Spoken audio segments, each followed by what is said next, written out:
আগের ব্লগগুলোতে দেখেছিলেন যে আমরা এখন নতুন জায়গায় এসেছি আর নতুন জায়গায় এসে সেটেলমেন্ট হতে একটু সময় লেগেছে আমাদের। সব গোছাগুছি করে উঠতে আর ঠিক করে সময় পাইনি আমি, তার জন্য আর ব্লগ দেওয়া হয়ে ওঠেনি।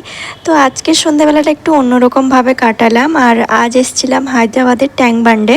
দিনের বেলা এলে জায়গাটা খুব ভালো করেই দেখাতে পারতাম, রাতের বেলা এসেছি ওই কারণে এই বিল্ডিং, হোয়াইট হাউস বিল্ডিং ছাড়া আর তেমন কিছু দেখাতে পারলাম না। আর জলটা এটা অনেকটা বড় একটা জায়গা নিয়ে, আর এটা হচ্ছে বিশাল বড় একটা হ্রদ।